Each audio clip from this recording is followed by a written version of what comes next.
All right, man. How's it going? Good. How are you? Good. Awesome. So, for everybody listening in, I'm sitting here with Jacob Price.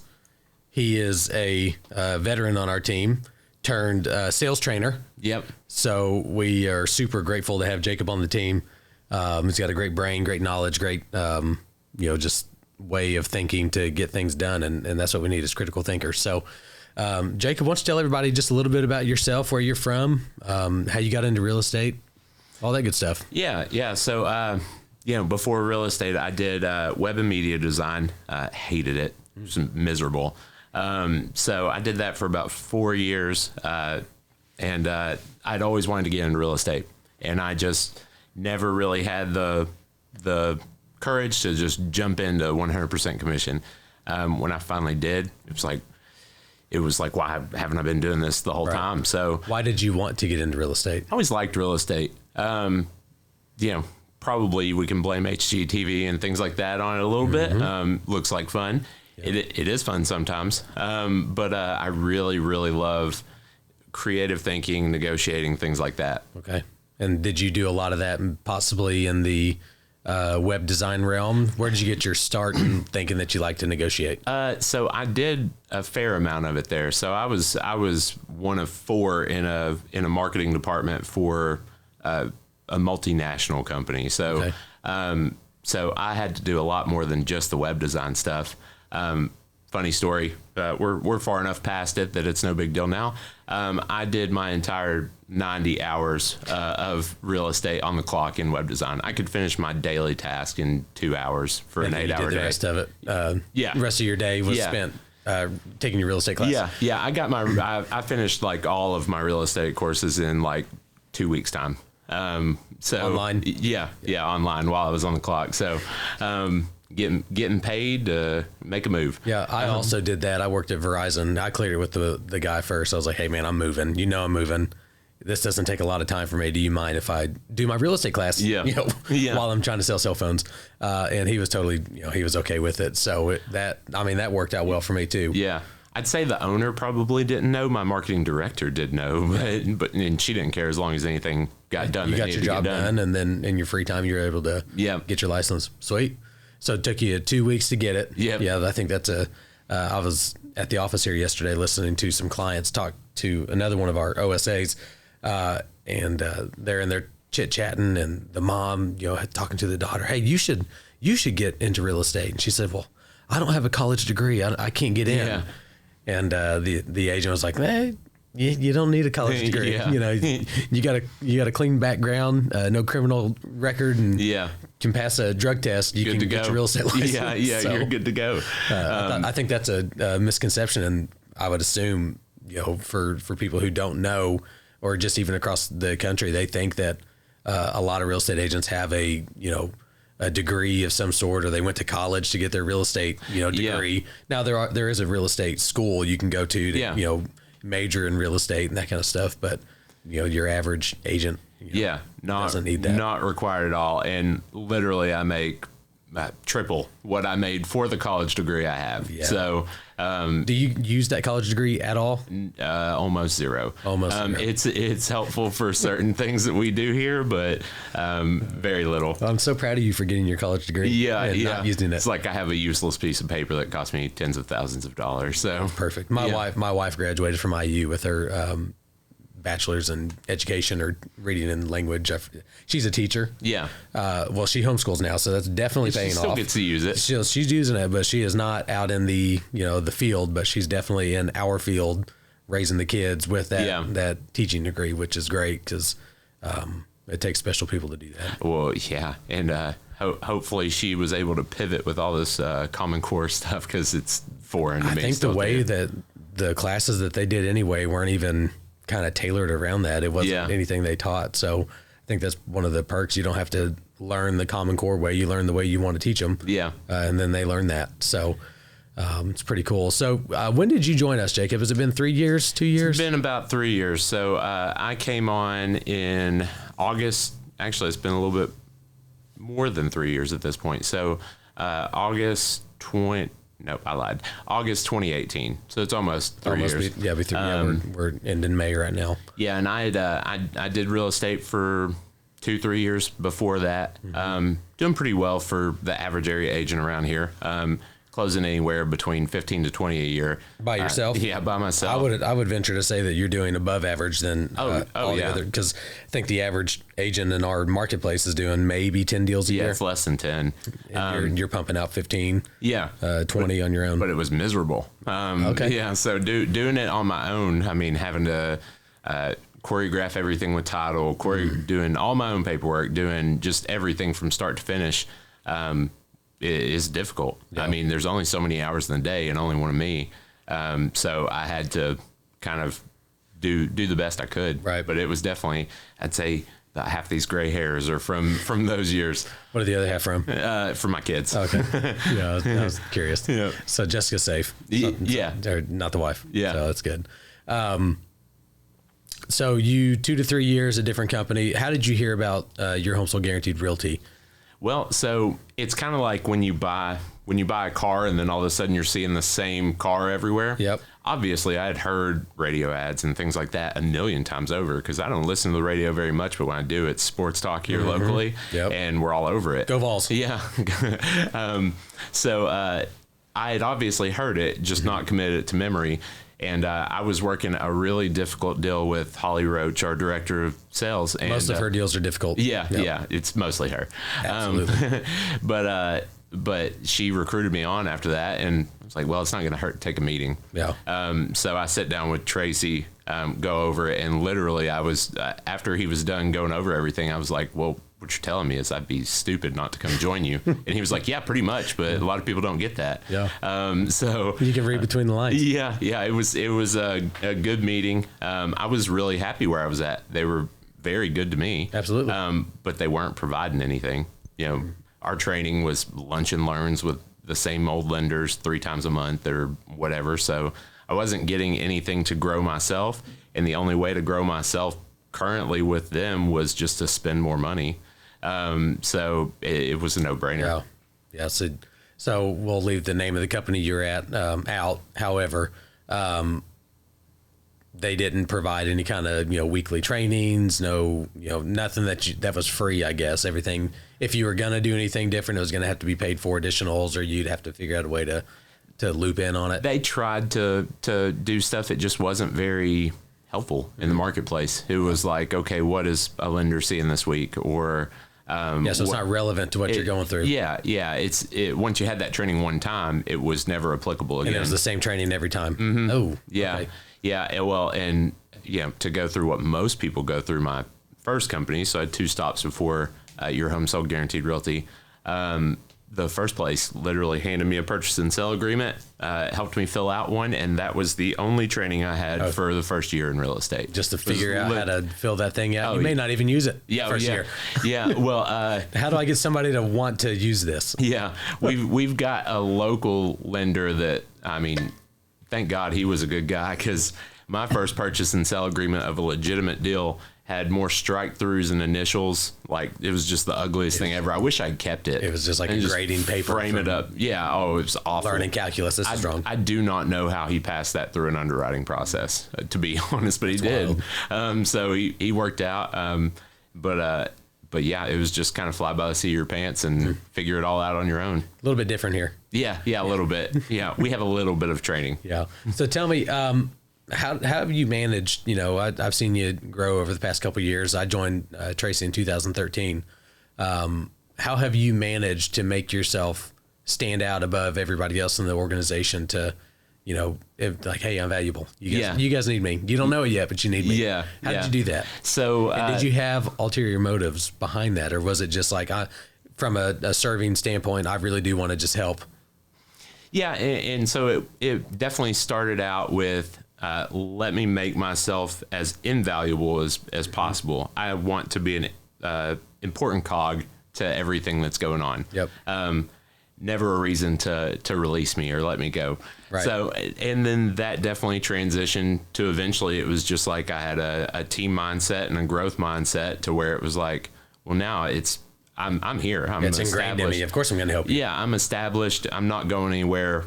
now I need to raise everybody else up. Yep. So started a little bit selfish. I think we all do. Transition. We want to show. We want to show off and improve our points. Like, I know what I'm doing. I can do this. Yeah. You need me. Yeah. Well, and I tell people too, I mean, the way we function, a lot of showing value in yourself to begin with is just be readily available. Go take the appointment as soon as it's offered and go knock it out of the park. Right. So you said a good phrase there, be available and just take the appointment. Yeah. So for everybody listening, if your company doesn't provide appointments for you, you should call us at 865-365-2280 and talk about joining the team. Yeah. The reason is because we book on average 75 listing appointments that sellers are home whenever we show up per month for our team all over East Tennessee, stretching from Chattanooga up to Johnson City,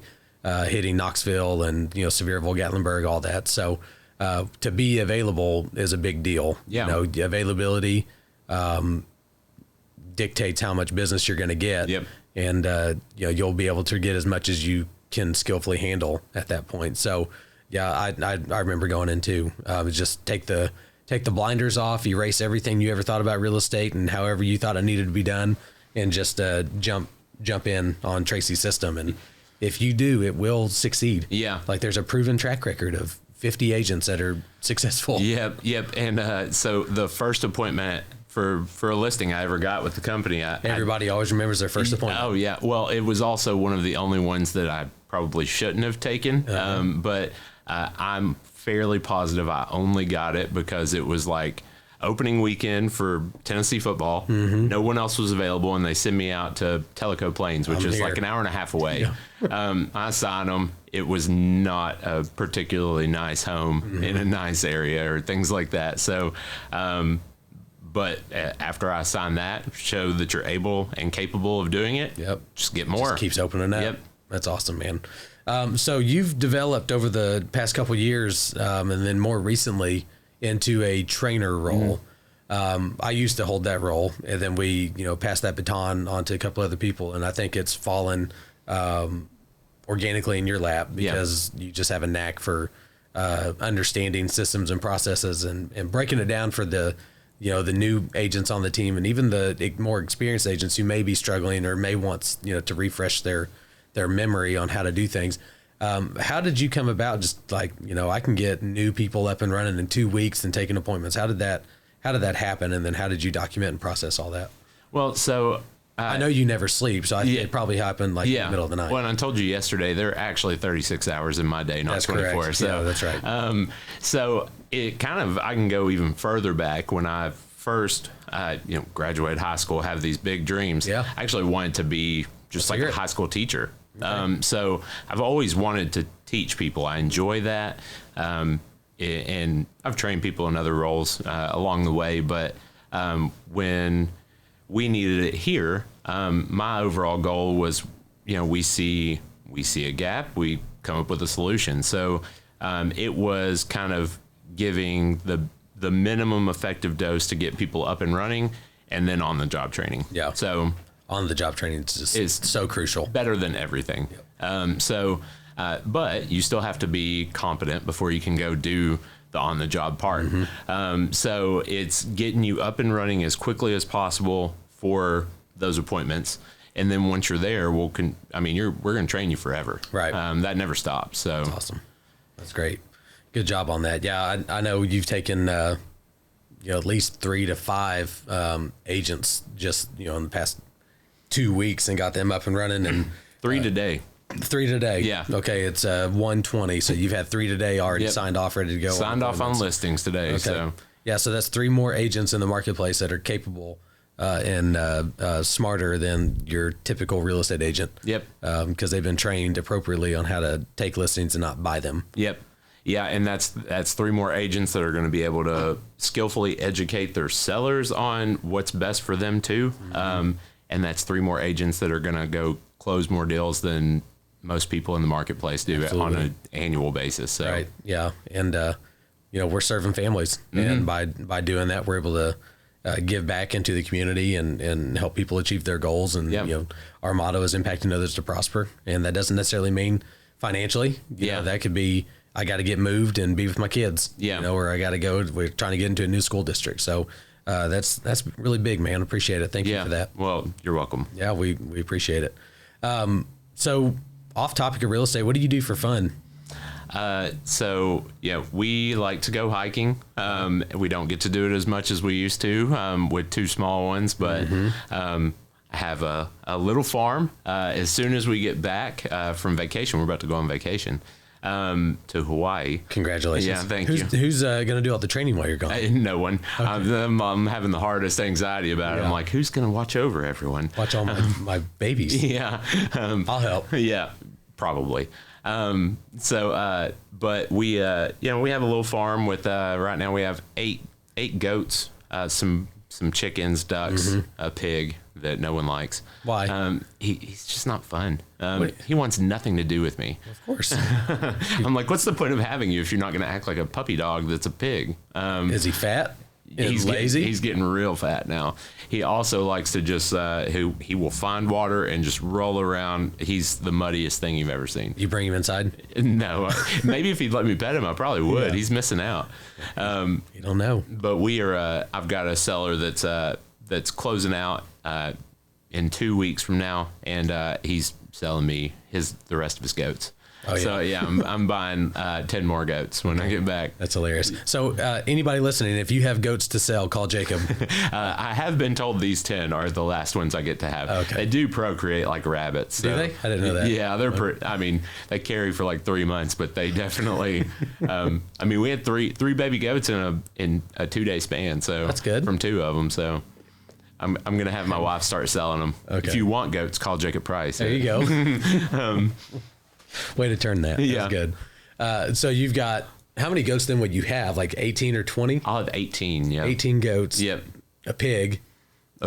Ducks and chickens. What, you don't have to feed the goats, right? I mean, they just eat the grass, or do you? That's why I love them. They're like little riding lawnmowers without me having to do anything. Do you have to keep moving fences and that kind of stuff? If they just stay in one spot, then there's nothing. So then you got to move them to a I've location. Not had to yet with how many we have, but I might have to when we finish it out. So get the 18. So last year I was locked down in COVID quarantine for 14 days because we thought we had it.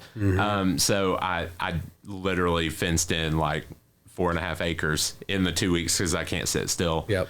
So I have it segmented to where I can like put them back here, like in the back for a little while, close off a fence, move them to the front. Okay. So you've already kind of built that out. Yeah. Just in preparation for, you knew eventually, back in 2020 you were getting more goats. Yeah. They are adorable. I mean, that's hilarious. Do you have the fainting goats? Those are my favorite. You just, and they just, no, but they do all prance around like crazy, and I've set up little jump boxes for them and stuff. So would you consider goats your hobby? Probably not. I don't know. I don't know if I have a real hobby. Watching sports occasionally. Not sleeping is your hobby? Not sleeping. Yeah. Work is both my hobby and my work, so I enjoy what we do. That's great. So you're going on vacation. Where are you guys headed? Maui. Yep. So nice. I had to get a good old COVID test today. Yeah. Touch my brain with a Q-tip, and was it negative or positive? Yes, it was negative. So we are good. Congratulations. Yeah. So, did the kids have to get tested too? No. That's weird. I think if you're like 6 or older, you have to get tested. So they're both so small. That makes sense. Yeah. And your wife was obviously negative as well, and you guys are... She got hers at 12, so hers haven't come back yet. But they came back in like an hour. That's pretty quick. That's good. How long is the flight to Hawaii? It's been hard. It's hard to gauge because we lose 6 hours from here to there. So I think we're on a plane for... like 18 hours? Roughly, somewhere around there. That's nuts. Because we've got about 8 or 9 just... Basically, we only have 2 stops, but we do land and not get off the plane in San Francisco for us to refuel. So it's hard to gauge, but it's probably a good 16 hours. That's nuts. I flew to Africa in 2007 or 8 or something like that, and that was the longest flight of my life. We lost a total of 24 hours by the time we left and got there. Yeah. With all the layovers and, just time change and all that. We spent the first 2 days just trying to recover from the flight. Yeah. And then I ended up taking, they make you take a malaria pill while you're over there. So I took the malaria pill. I was younger and they're like, make sure you don't drink the water. So I just took this pill and just tried to swallow it, and I fell asleep. That thing dissolved in my chest, and I ended up having an ulcer. That's nuts. And I couldn't eat for 18 days. We were there for 2 weeks, and I didn't eat a bite of food from the time we got there until a couple weeks after we got home. That's a good diet plan, though. You came back with abs and just shredded. I was like I looked like, I was sickly. Yeah. I lived off of Malox, which is just like a coating for your throat, if you have issues, that kind of stuff, and cough drops. Yeah. So Dad ended up spending in bottles of water because that's all I could have. They did offer me a smoothie. We're over there. I'm like, oh, that sounds great. I bet this will be great. Terrible. If you don't know, is a smoothie cold to you? If you think a smoothie, yeah, you're right. Typical, yeah, that would make sense. Yeah, Africa doesn't have ice, so they gave me a hot juice of pineapple and orange, all this citrus. Yeah, take a sip of it, and it just just tore you up. Yes. So my gracious smoothie that I thought was going to be amazing ended up torturing me. Well, yeah, there was no way to make it cold. I mean. Nothing. They have no refrigerators. There's no ice. It's nothing. So that sucked. But I lived on bottles of water and Malox and cough drops just to try to soothe. I vividly remember taking one little small bite of an egg. Yeah. And just ended up bawling my eyes out for an hour. Yeah. Because it was so painful. I have lofty hopes that we on our honeymoon we went to Greece, Rome, and Ireland, and that was. Those were long flights, but it was the nicest plane I'd been on. Yeah. In theaters, movies on the headrest and stuff like that. Yeah, so that's how that one was. I have lofty hopes that that's what the plane I'm getting on for this, but it's probably not. Yeah, you're going to be stuck in the smallest seat. Yeah. Are you taking both your kids too, right? Oh, yeah. Yeah, so that's a long flight for children. Yeah, at this point, I'm just I hope that tablet lasts that long without needing to charge. One of my flights, I left from Texas to Tennessee after I got out of boot camp, and I got on, and this lady was walking around handing out goodie bags. Yeah. And it just said, sorry, I had to bring my kid. So she was apologizing ahead of time, and her kid was perfect. It was somebody else that was, ridiculous, but the baby was fine. And it had some candy and a set of headphones, earplugs or something in it, to drown out the crying baby noise. But I mean, I thought the baby did great. Yeah. I was pleasantly surprised. Yeah, you're that baby's way better than the person kicking me in the back and behind me. You got John behind you sitting, thinking he knows what he's doing. But it's nuts. I don't know. So you went to Rome and Greece and Ireland, or was that what you said? Yeah. We hopped from them. So a lot of people told us to take a train because it would be cheaper, and it wasn't. So we actually flew in between each one. Okay. Ireland is just like America. Is it? And they will tell you they're just like America, except bigger. They drink more, they eat bigger. Has accents, right? Mm-hmm. That's probably the main thing. Let's just go hear these guys talk. Yeah. Rome was similar to New York, if you've ever been to New York. Nope. Pretty rude people, pretty direct. Maybe direct, yeah. Yeah. Greece was probably my favorite, and we were staying right kind of in this city area with every kind of restaurant you could want and everything. It was really nice. Well, why was it your favorite? Just because of the restaurants or just the atmosphere? Or what? The atmosphere. I mean, they were really nice people. They were in general just if we went down the road here in terms of politeness and manners and things like that. But then you were seeing all these incredible things that you're how did people 2,000 years ago make this? So it was a really neat so place. The artifacts and the architecture and all that kind of stuff is. Well, fun story with that one, which was wasn't funny at the time, but it's funny now. So I timed our flights wrong. I timed our flights versus our accommodations wrong. So we get in Greece at 2 a.m. their time. I don't have a hotel reservation until 10 a.m. the next day. So we're walking around in the middle of the night, and it's a if you're unfamiliar with it, it's a pretty sketchy place in the middle of the night. Sure. So I find one 24-hour hostel that I go into and they have a room available.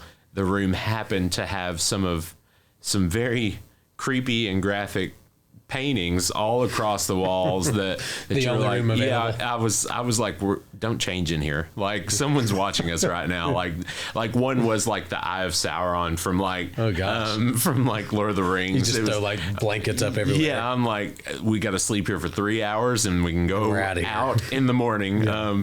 So it was a pretty sketchy place, but I walked around Greece in the middle of the night with no one there for 2 hours trying to find somewhere. That's wild. Yeah. Yeah, unfamiliar places they do seem sketchy. That's a fact. I really thought it was our hotel's fault until the next day, and then I was like, oh yeah, that was me. I did that. No, you still blame the hotel. Yeah, I still can. Yeah, there's no accountability. Yeah, it's the hotel. You guys, it's your fault. So what's your plans, man? What's your goals? Where do you see yourself in the next couple of years? What do you want to do? Oh, I'm gonna be here. We are, growing into more markets, Chattanooga, Tri-Cities, eventually Nashville, that sort of thing. So I'm heading up a lot of that. So I'm obviously trying to grow this team as big as we can all skillfully handle in leadership. Yeah. We're roughly 50 agents strong right now, selling over 750 houses a year. So, yeah. I mean, sky's the limit on this thing. So. Absolutely. Yeah. We're actually having our biggest month of the entire organization's history. Yeah. Right now in May, so we still have pretty much today. We'll wrap it up because Monday is Memorial Day and everything's closed out. But I think we've already closed over 51 homes this month, with like 20 more set to close this month. And our the commissions income is the biggest that we've ever had. Yeah. Which is great because if you're not growing, then what's the point of doing it? So it's been really exciting to see all the agents, because most people don't understand. I mean, it's so crazy. I was talking to Allie the other day, and your typical agent across America will sell 4 homes a year. Mm-hmm. Now, in certain marketplaces, it's different. You have some of these guys will be selling 10. I think for our market, the average is probably 8 to 12 homes a year that there's an active real estate agents doing that. Yeah. And it takes a while to get up to that point. Like, you don't just do it your first year. Like, the first year, typically you're at maybe 5 or 6. Allie's been with us since December and has closed 5 already. Yeah. She's got like 8 more on the books. So that's massive for somebody who's never even been in real estate to just come in and just take off like that. So I'm excited to see the rest of this team start developing, and if they can stick through the hard time now, what we call graciously hell year, which is the first year in any kind of straight commission job. If you can stay the course and work that, on the other side, it's like, sky's the limit. Oh man, it's a whole new world. It's like, because we sit down with everybody. Hey, what's your income goal? Yeah. Well, I'm making 35, so I'd like to make 50. 50 is that's killer money. Yeah. And then they hit 50 within 6 months. It's like, oh, well, crap. I guess I want to hit 100. Yeah. You know what I mean? Yeah. So it's eye opening. If you've never been in a straight sales commissions job with structure and growth and sustainability, you don't know what you don't know. Yeah, and it's all mindset. So, I mean, I'm Allie's coach, and she was, hey, I want to make 50. And I'm like, well, that's kind of small potatoes. Like, I don't necessarily, when I'm setting those goals, say, okay, well, we want your goal to be 100 right now. Yeah. But 50, I can make you 50 in 4 months. I mean, if you just have to work and listen. Yeah. Just so do what we teach. When I came on, it was literally, I'm only going on if I can pour in myself, scratch everything I knew before, as far as systems and how to do things, and just jump into that. Yep. And the people I see that pour themselves into that, it pays off. It pays off. Yep. Yeah, it's crazy. The system that we have it's one of a kind. It's proprietary for sure. We pay a lot of money a year to be in this group we're in, and part of paying all that money gives us access to the top real estate minds across the nation, even into you all right? Yeah. Swallow that coffee wrong. Oh gosh. So we we're able to adjust here locally with what's happening in California and Colorado before it actually hits our location. So we knew about iBuyers 2 years before this market knew what an iBuyer was, and we were already marketing and, you know, taking that top spot above everybody else. And then when iBuyers came in, they actually reached out to us and partnered with us. Yeah, well, and we're so forward thinking, at least for our own marketplace, because that stuff comes to us. Yeah. You know, not everything is going to be immediately applicable or ever applicable, but we're able to groom through all these great minds that are all across the country and say, well, we see this happening here too, and then we're 2 years ahead of it. So it's a big deal for us to have in leadership. Yeah, we definitely blessed to be in the group we're in with the people we're in, and then you know, we're nothing without our team. So if the team doesn't have trust and faith in us to, you know, make the right decisions and calls, then there's, you know, we got nothing. So, what's you were telling me this morning about a guy that was on a podcast talking about a new book or something. Tell me about that. Yeah, it's Tim Grover.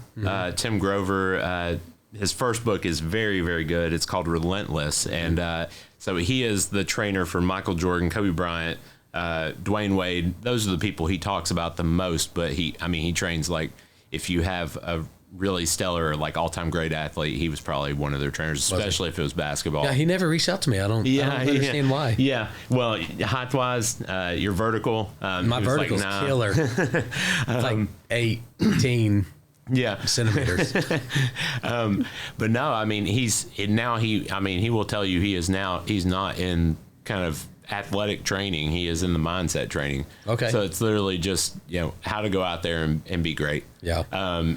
And he had a quote today that goes against what we were saying earlier, but is awesome. He was like, people are like, showing up's half the battle. He's like, no, showing up is a given. Showing up's not half the battle. Being great, dominating is the battle. And he's like, great doesn't have to only be applicable to sports or sales or anything. You could be the greatest dad you could ever be. You can be great in everything. Number one dad right here. Yeah, well, fight you for that spot. That's all right. Let's do it. Square up. Yeah, but he is really, really good. And Relentless has been out for like 8 years, but really good. And then and what is that book about? Is it a mindset book, or is it just about pushing through, persevering, knock down, get up? What is it? He talks mostly about those three athletes, so Michael Jordan, Kobe Bryant, Dwayne Wade, but it's very much mindset. Okay. So it's like no one has ever kind of reinvented the wheel and had just overnight success. Right. But you can mimic great people and be really good pretty quickly. So it's how can you mimic those people's mindset for whatever you're trying to do? Yeah. How can you mimic Michael Jordan's mindset to be the best realtor that you can be, or whatever else? Yeah, we have a saying, it's you can figure it out or you can find out. Yeah. You know, just, hey, Michael, can you talk to me about, like, your mindset? Yeah. If he would talk to me, I don't know. Hey, Michael, if you're listening, my man. Call me up. Call me. You got the number. Maybe, I don't know. Well, that's really cool. So you're going to get his new book when it comes out? It is in my Audible list right now. So I'm a little picky with my Audible. I listen to a lot of Audible. Speaking of Audible, that platform just is... I think it's user error. Brutal. Mostly. How do you... I can't find anything on it. Well, I was like, the Bible. There's nothing. Oh, there are the Bible. But the Bible is so large when it's read that it's in like 27 parts. So the only way your phone's not going to crash is to download like one part at a time. But you can only get one book a month or something, right? Isn't that how it works? Well, I do the yearly. So I do it's like $150 for, they give you one free credit for it. So I get like 13 credits for the year. So you can just use all 13 in 1 month if you wanted? Yeah, I could.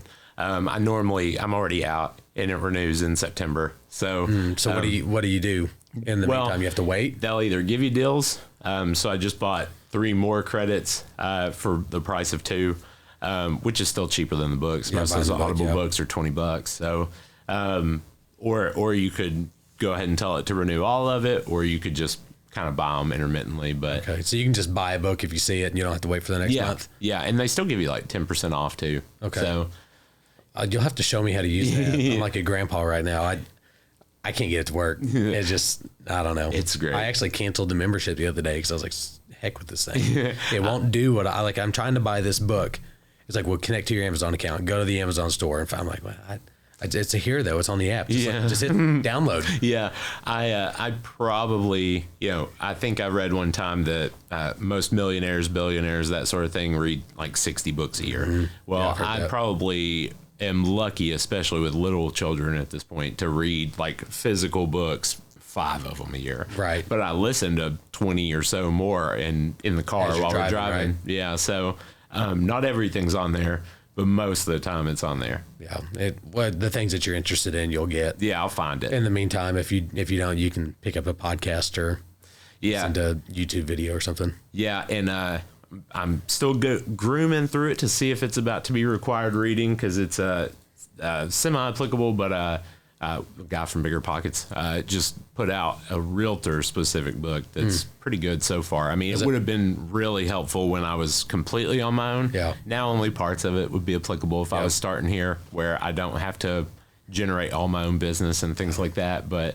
it's good info. Yeah, that's good.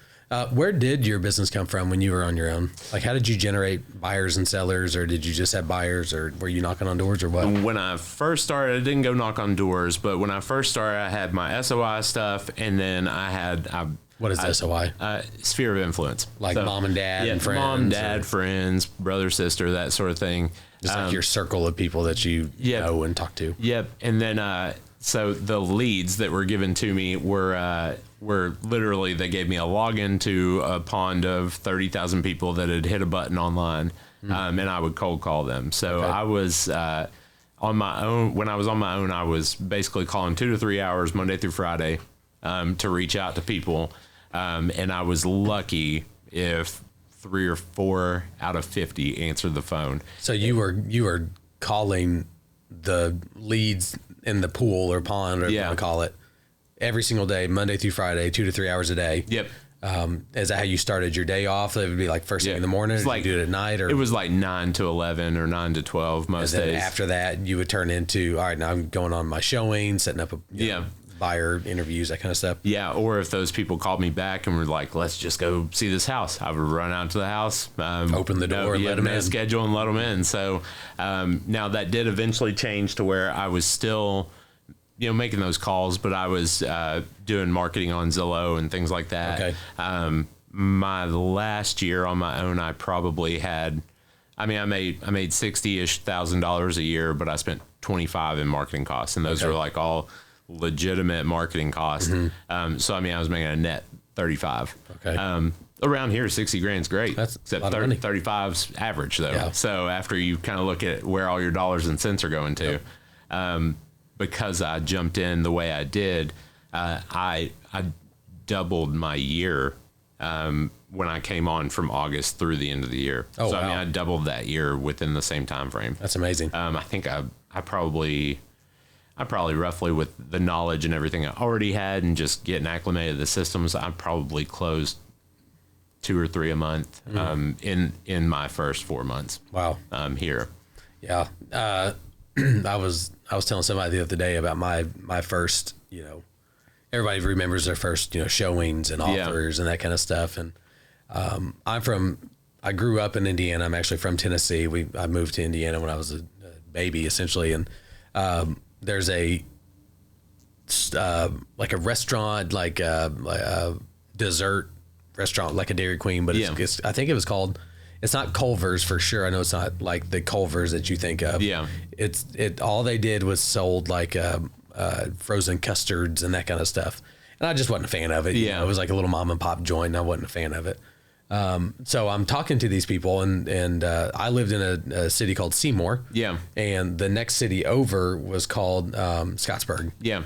And they're like, yeah. And then there was North Vernon, and they lived in North Vernon, and there's Culver's and all those locations. And so we're talking, and obviously in sales, you find the commonalities, like, oh, I grew up in Seymour. Yeah, well, I was in North Vernon. Crazy. I can't believe it. And they're like, they set me up hard. Do you know that restaurant? What's that called? The one that sells the custards. And I was like, yeah, I don't know. They're like, is it like Culver's? I was like, oh yeah, I'm not a fan of that place. And they're like, oh, well, we own those. And I was like, my bad. Well, that was an icebreaker, I guess, for them to, get to know me a little bit. But we ended up writing an offer on like a, $400,000 cabin cash deal right out of the gate, my very first deal. That was when Tracy taught me how to write contracts back in the day. I think we've all heard that story. We'll spare that one. Yeah. We'll get Tracy on here and have him tell that story because he remembers it very differently than how I remember it. I was on receiving the abuse. Yeah. He was dishing it and he don't remember it. He used to make me, I don't know if I ever told you this. So we shared an office, similar, and he'd be on the phone making calls, and I'm very fidgety. I've moved like 12 times just sitting here. Yeah. But I'd tapping, playing the drums, looking at him, clicking a pen, and he'd just get fed up, about once a week, and he'd be like, hey, he throws keys at me, just go wash my car. And he said, whenever you get back, go get Chris's car and go wash her car. I'm like, okay. And then whenever you get back, I want you to make all the signs up. There's like 800 signs in the storage. I want you to go make all the signs. It's just, I need you to leave me alone. It's probably around Wednesday every time. He's like this midpoint of the week. Like, I don't know what I did wrong. He's like, you just stop tapping. I'm like, I'm not tapping. I don't know. This doesn't exist. What are you talking about? So that was my training. So I'm really good at putting signs together. Yeah. I can drive a car through the Zippy's car wash like perfect. That. I'm a pro. They only have to tell me left or right twice. No, not even. He just looks at me. He knows. He's like, there's that guy. He knows. Professional. Yeah. So that was the extent of my training when I joined. So we've changed just slightly. A little bit, yeah. But if anybody needs to know how to get their car washed or put signs together, let me know. I'm your guy. Yep, Tanner's got you. I got you. So Jacob, any parting words before we finish up here? You got anything that's heavy on your brain or heart you just want to talk about? Nothing major. It's definitely, if anybody has a servant's mindset out there, we're the team for you. I mean, I definitely enjoy bringing in, whether you're brand new or you're well established. If you've got the ability to pivot and change your mindset, there's a lot more out there for you. Yeah. There's a different way to do it. Yeah. I never could have imagined. I mean, literally, 2020, everyone's going through COVID and, some people having the worst years of their lives. I netted $100,000 more than my last year on my own, like in my pocket. Didn't cost me a dime in marketing or anything. I spent just as much time or more with my family. So, I mean, there is a better way out there, as long as you're willing to be pliable and learn and coachable and do things a certain way. Yeah, that's awesome. Yeah, so I'll just piggyback on that. So during the lockdowns, because you're gonna die if you look at somebody. We took that opportunity to expand. We actually doubled our team size, as you're well aware. From 20 agents to over 40 by the end of the year, because a lot of companies were contracting. We're cutting costs. They're bringing everybody that they can, or letting go as many people as they can that needed to be let go, that they didn't deem to be, essential or free. Yeah. So we picked up a lot of great people, great opportunities. We had a great year. We still ended up over serving 500 families last year, with obviously a goal of 750 this year, plus, more, as many as we can.